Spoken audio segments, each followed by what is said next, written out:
السلام علیکم۔ آج کا جو ہمارا پروگرام ہے وہ ان دو آیات پر مشتمل ہے۔ ایک تو ہے سورہ بقرہ کی آیت نمبر 21 یعنی 2/21، اور دوسری ہے 2/28 یعنی سورہ بقرہ کی آیت نمبر 28۔ تو ان کا عمومی ترجمہ کچھ ایسا ہے کہ یا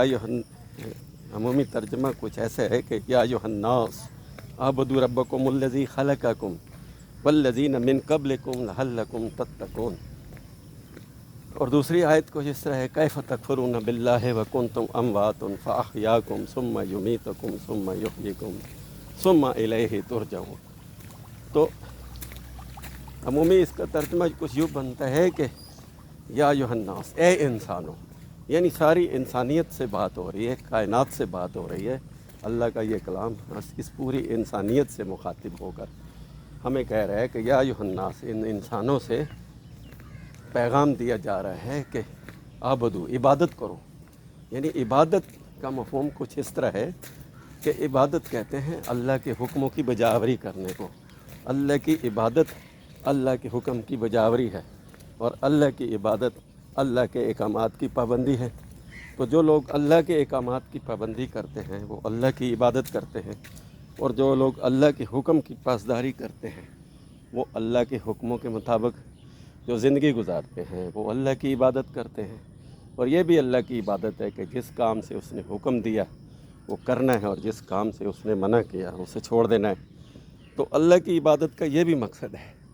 اور پھر آگے چل کے کہا کہ وہ لوگ جو تم سے پہلے تھے ان کو بھی یہی احکامات ملے تھے، یہی کتاب تھی، اور 26 انبیاء کا نام لے کر قرآن مجید میں کہا گیا، اور سورہ انعام کی خصوصاً آیت نمبر 80 سے 85 تک آپ پڑھیں تو اس میں صاف طور پر بتایا گیا کہ ان تمام انبیاء کو یہی حکم ملا اور یہی کتاب ملی اور یہی نبوت ملی، اور ان سب نے اس کی پیروی کی اپنے اپنے ادوار میں۔ تو سمجھ یہ بات آئی کہ اللہ کی عبادت اللہ کے احکامات کی پیروی کرنی ہے، اور یہی صوم و صلات کا نظام ہے۔ اللہ کے حکم کی پیروی وہ ہے جو اللہ نے حکم دیا، اور اس کی پیروی یہ ہے کہ اس کے احکامات کے مطابق زندگی گزارنی ہے، اور جن کاموں سے اس نے منع کیا اس کو صوم کہتے ہیں۔ تو صوم اور صلات کا نظام بھی یہی ہے۔ اور وہ جو دوسری آیت ہے، اس سے پہلے یہ بتایا گیا لعلکم تتقون، تمہیں یہ سبجیکٹ اس لیے دیا کہ تاکہ تم متقی بن جاؤ۔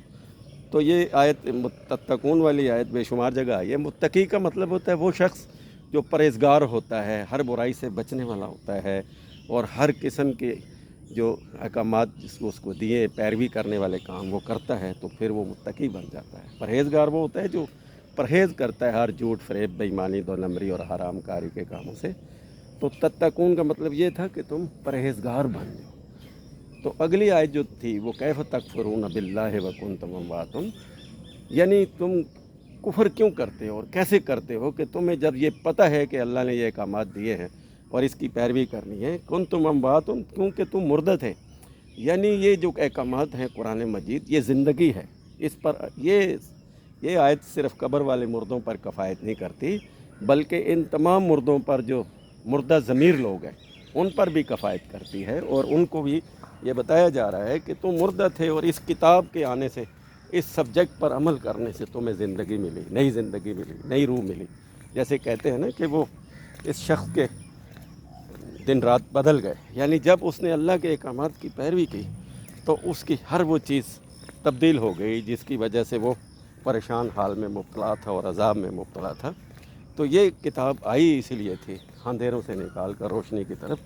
تو کیف تکفرون باللہ وکنتم امواتا کا مطلب ہے کہ پہلے تم مردہ تھے، فاحیاکم، یعنی اس کتاب کے، اس احکامات کے، اس قرآن کے آ جانے کے بعد تمہیں زندگی ملی۔ یعنی تمہیں جب اللہ کے احکامات کی پیروی کی اور تم نے اس نظام کو قائم کیا تو تمہیں اللہ نے زندگی دے دی۔ فاحیاکم، یہ زندگی ہے۔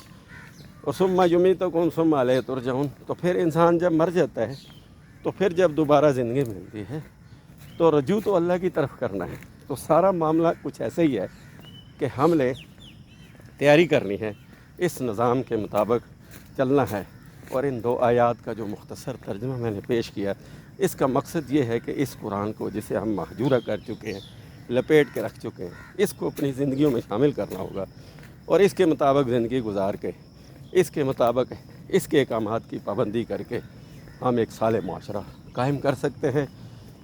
ہمارا یہ چینل جو یوٹیوب چینل ہے اس کو سبسکرائب بھی کریں، اس کو شیئر بھی کریں اور دوسروں کو پہنچا کر ہمارے اس کام میں شریک ہو جائیں، کیونکہ یہ فی سبیل اللہ کا کام ہے۔